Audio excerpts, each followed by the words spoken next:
the salt water to the plants. The plant went by all the rules and regulations. When you're in the gas and oil business, you do everything they want you to do, and as soon as you do that, then they come out with another book that's the thing that they want you to do. Then you do that costs you a lot of money. Then they want you to do this. Then they want you to do this. It just keeps on going and going and going, and sooner or later you're out of money. But to answer your question about the salt, you said it's all being discharged in the river all in one spot at the treatment plant. Why don't we just discharge our salt water outside our oil wells or gas wells on the ground? Then it wouldn't be going into the river. We do it every day with our state trucks going up and down the road. We could dump it outside our water tanks and just let it go in the ground a little bit here and a little bit there. It wouldn't be directly going into the river. I don't know. That's why I think just let that come. That's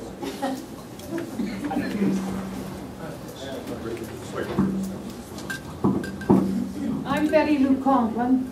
I live on the west side, and I raised 4 children down there. They lived in the Allegheny River during the summers. Now I don't want my grandchildren in there. We used to have a swimming hole down there that all the neighbor kids from all over town went swimming. I wouldn't suggest anybody's children swim in there. I wouldn't let my dog in there. Also, I've heard from several of the employees of this waste treatment corporation. They seem to think that their plant is golden. If it's golden, how come it paid $100,000 in fines?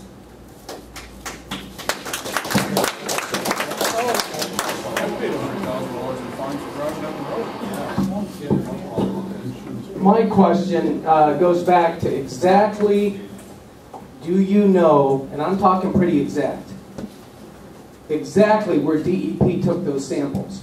If they took those samples downstream of that pipe, their discharge pipe, within 10, 20 feet of the pipe, part of the whole, in the permitting process, the amount of salt they're allowed to put in there is obviously have to do with dilution.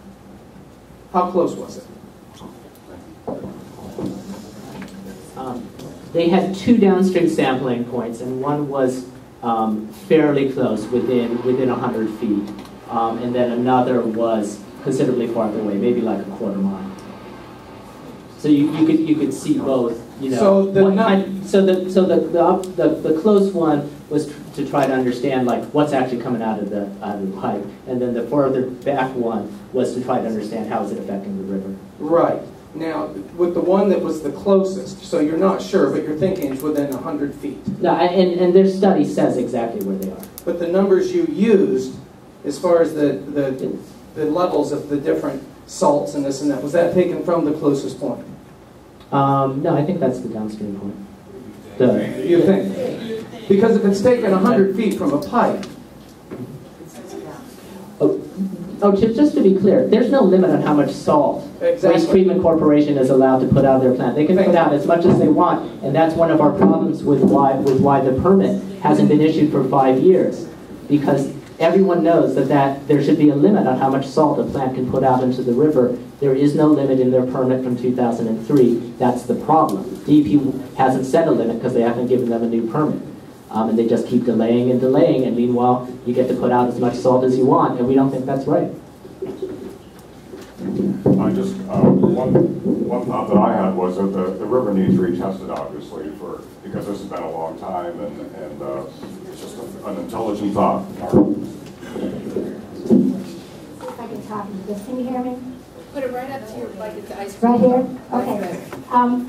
As far as having Marcellus shale waste taken to waste treatment plant, the production wells report where they take every truckload and how many barrels they take, and they report where they took them.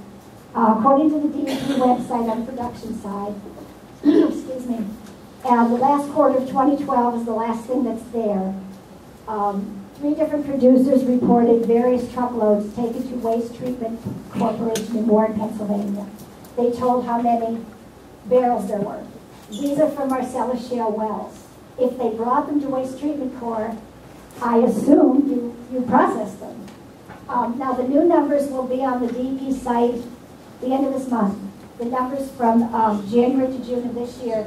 And if you go on the production side with the wells, there's a lot of numbers, but each well says where they took each truck.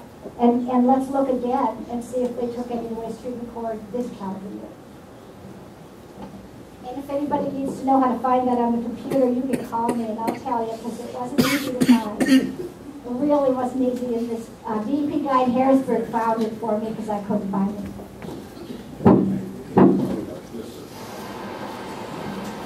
Probably don't need that. I'm just kind of curious how Clean Water Act is funded. The other question is, the testing of the water and stuff, that comes to the river. Of course, we know the houses, their drains go in the river, stormwater drains. There's just not the waste treatment going in the facility, in the Allegheny River. And I understand your testing point. Of course, you're going to test it somewhat close, but I'm sure their drains and everything else go in the Allegheny River too. So picking on waste treatment doesn't do us any good. So to answer the first part of your question, how is Clean Water Action funded? Almost all of our funding comes from our members. We have, as I mentioned, we have 100,000 members in Pennsylvania, and we have other members around the country. That's where almost all of our funding comes from. In terms of, are we just picking on waste treatment? Certainly as an organization, we are very concerned about all types of water pollution. We have worked on stormwater issues like you're talking about. We've worked on, point sources from facilities like waste treatment or from other industries. We've done work around, pesticide runoff. I mean, there are all sorts of types of water pollution we have worked on. We don't just, sort of pick on one particular piece of it. Is there any validity to what we were told that Clean Water Action receives legal work pro bono from the University of Pittsburgh, a state-funded taxpayer university? I don't know what you mean by you were told. Is this something you read in our file? I'm just curious. Straightforward question. I'm in the process of answering. I think I have my focus. Yes. Our organization received representation from the University of Pittsburgh.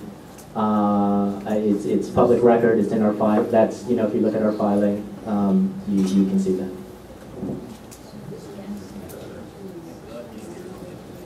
So our taxpayer dollars that we pay, we work hard every day for, goes to funding your organization?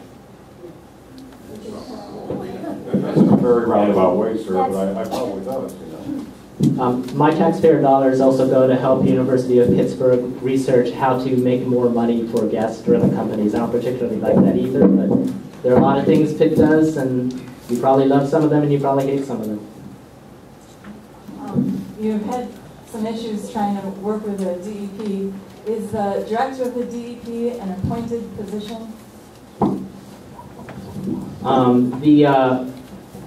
The Northwest Regional Director at DEP is appointed, is an appointed position, and the Secretary of DEP is an appointed position by the governor. But everyone else is civil servant. They're not appointed, or they're not political appointees. I have a question about the testing that was done. From a statistical analysis standpoint, there are 12 months in a year. You have testing for 1 month. And my second question is, has there been any third-party testing done?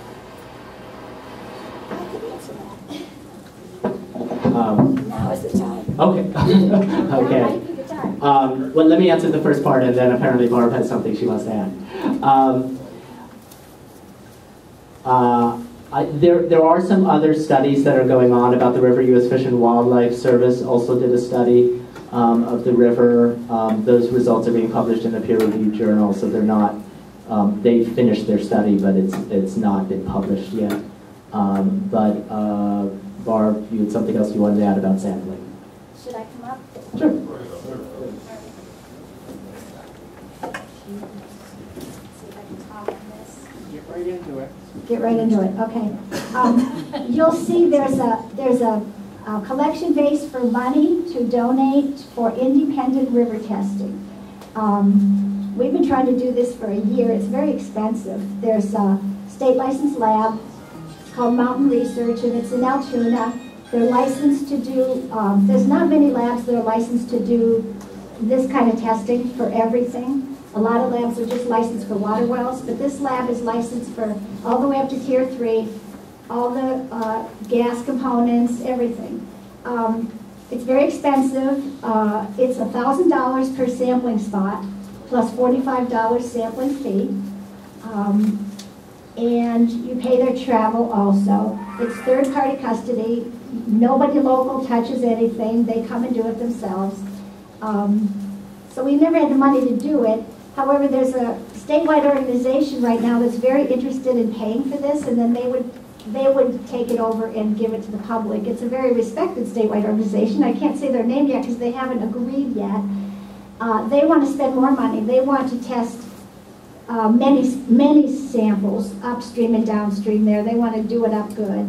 It'll probably cost them about $3,000, but that is independent because obviously DEP doesn't hand us their studies, and not everybody trusts DEP. I don't. Either some people think they're on the side of industry and everybody else thinks they're a communist plot, one or the other. I really want that independent testing, and I will try to let everybody know when that organization agrees to take on the funding for it, because I can't think of a better way to do it than the third-party custody with a state licensed lab to do it. If anybody thinks of a better way, let me know. Maybe we can make them pay for that way.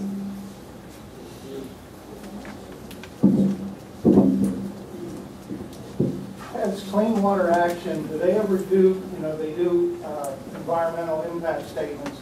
Do you ever do any economic impact statements for your activities? Because the economic impact of the closure or the retooling of waste treatment would have a devastating effect.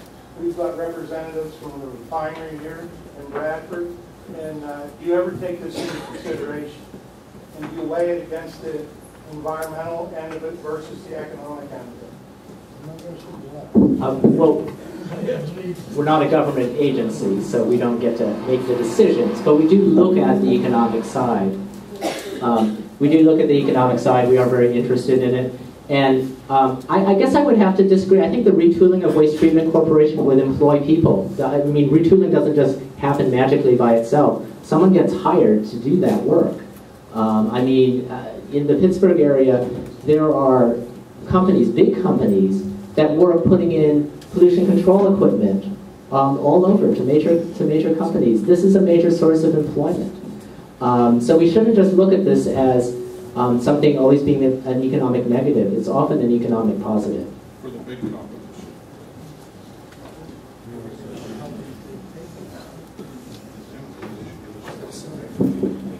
Hi. The last meeting I attended in Warren, the subject was brine is a pollutant. They, like you, had a little cardboard thing all set up with some of the worst atrocities in the history of oil. What that had to do with Clean Water Act, I'm really not certain. However, if you do research what they put on the roadways, where the roads are crowded, and they go down into the ditch, and it all combines and runs into the creek, have you ever taken the time to test that? And should you really, I don't think, the one comment that was made was, wastewater was making all of us look bad. How did you get here today? And what's it going to be when we're 100% dependent on foreign oil? Then, what are you going to be driving? And what are their regulations? Where we're importing it from? We're on the same earth. There has to be some common sense.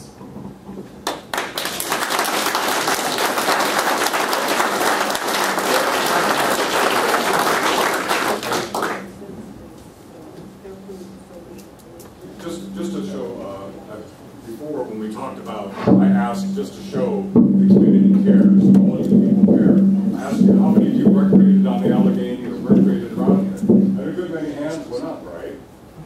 So let's just say that the river were tested again, and for some reason we found a horrible high level of